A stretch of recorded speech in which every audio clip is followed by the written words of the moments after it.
బాబు camera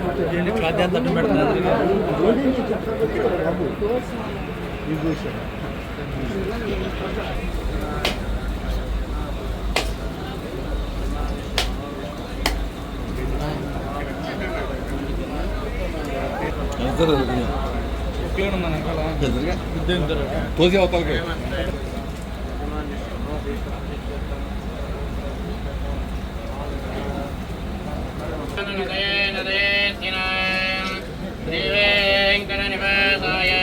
శ్రీనివాసాయ మంగళం అద్యశ్రీ జగనందాయ విఘ్నవినాశినే శివసుతాయ శ్రీమదమూర్తయే నమో నమః యజమాన్యస్య మనోభిష్టాదిత్యత్ అత్యగణాదికం గరిష్యే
చాలే చాలే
మ్యాప్ పరిశీలించి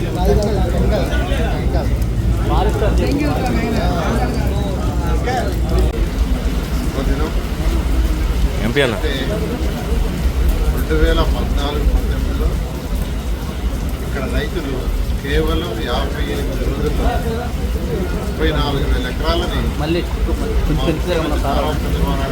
నమ్మకంతో మంచి రాజ్యాంగం వస్తుందని ఆ రోజు చూడటం జరిగింది.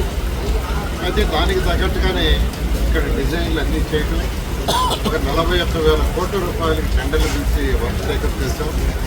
అయితే 2019లో ప్రభుత్వం పోవటం వల్ల గత 5 సంవత్సరాల్లో వైసీపీ ప్రభుత్వం 3 ముక్కలాట ఆడింది. విశాఖపట్నం అని, ఇక్కడ అమరావతి అని, కర్నూలు అని రకరకాలుగా ఆడి రైతుల్ని అనేకమైన ఇబ్బందులు గురిచేసింది. అయినప్పటికీ రైతులు మనోస్థైర్యంతో ఉన్నారు. నిజంగా వాళ్ళందరినీ నేను అభినందిస్తున్నాను. అందుకని ఈ ప్రభుత్వం ఇప్పుడు రాగానే ఇమీడియట్గా దీన్ని టేకప్ చేయడం ముఖ్యమంత్రి గారు చెప్పడం. అయితే దానికి అంత ఉద్దేశం రోడ్డు కొన్ని తవ్వేశారు, కొన్ని రోడ్లు విండోస్ నిలిపారు. ఇలా అసలు ఇక్కడ కంప్లీట్గా దీన్ని ఒక అడవి చేశారు. 34 ఎకరాలు రైతుల దగ్గర తీసుకున్నాం. గ్రామ కట్టాలు కావచ్చు, లేదా ప్రభుత్వ భవనాలు కావచ్చు, అన్నీ తీసుకుంటే ఇది 58,000 ఎకరాలు. ఈ 58,000 ఎకరాల్లో సుమారుగా 24 ఎకరాలు దాదాపు దట్టమైన అడవిలాగా తయారైపోయింది. మొన్న సీఎం గారు విజిట్లో యాక్చువల్గా బిల్డింగ్స్ వస్తుంటే ఒక బిల్డింగ్ ఎక్కి చూస్తే జడ్జెస్ బంగ్లాస్ అన్ని కంప్లీట్గా కవితో మునిగిపోయింది. అక్కడికక్కడే సీఎం గారు ఇచ్చారు. ఇమ్మీడియట్గా కంప మొత్తం తొలగించుకొని దానికి టెండర్లు ఇచ్చాము. దానికి యాక్చువల్గా ఇవాళ పని ప్రారంభించడం మొదలుపెట్టాము. ఈ పనిని 30 రోజుల్లో కంప్లీట్ చేయమని యాక్చువల్గా టెండర్లు ఇవ్వడం జరిగింది. 30 డేస్లో వాడు కంప్లీట్ చేస్తామని యాక్చువల్గా చెప్పడం జరిగింది. కంప్లీట్గా 30 డేస్లో ఈ పని పూర్తి చేస్తే first step, this is the first step. ముఖ్యమంత్రి గారికి ఫస్ట్ ఆదేశం అంటే ఫస్ట్ కంప జరిగించండి. అప్పుడు ఎవరికి ఇచ్చిన ప్లాట్లు ఎక్కడ ఉన్నాయో వాళ్ళు చూసుకుంటారు. కనీసం మనం ప్లాట్లు ఇచ్చాం రైతులకి, ఎవరు ఎక్కడున్నాయో ఎవరికి తెలియదు అన్నారు. దాని మీద చేస్తున్నాం.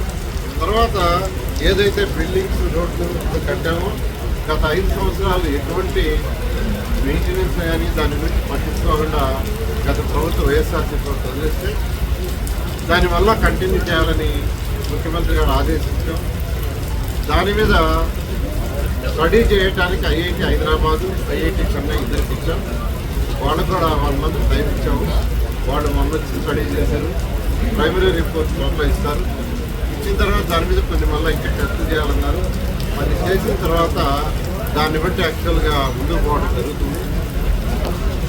అదేవిధంగా